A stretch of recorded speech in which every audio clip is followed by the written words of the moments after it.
In this video, I'm going to teach you the head-to-toe approach. This is a wonderful approach again.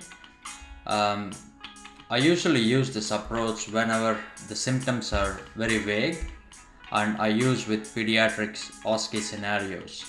For example, if a patient has come with fever, or if the symptom is tiredness, or if the symptom is anxious or nervous, or if the patient has confusion. See, all these symptoms are a bit vague.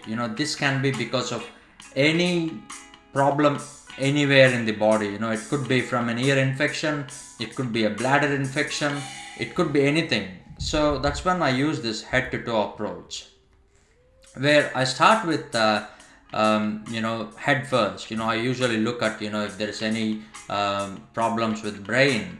For example, let's take tiredness. So I usually see if there are any causes in the brain that can cause tiredness. Then I'll go further down to eyes. Then I will go to ear, nose and throat.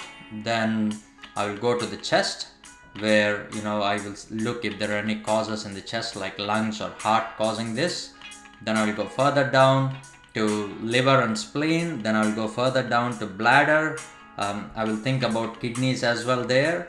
Then I'll go further down to genitalia, then further down to legs and skin at the end. So this is a very important approach. Anytime you're dealing with conditions like confusion, let's take confusion.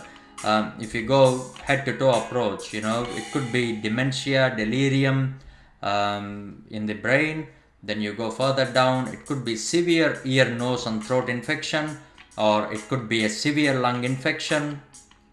It could be some liver problems, it could be some renal problems, it could be a UTI that is presenting as confusion, it could be a severe skin infection, it could be cellulitis of the leg, it could be any of these things. See there, once you're brainstorming using the head-to-toe approach, you will not miss any diagnosis. I hope this approach has helped. Make sure you use it for pediatrics and when you have vague symptoms.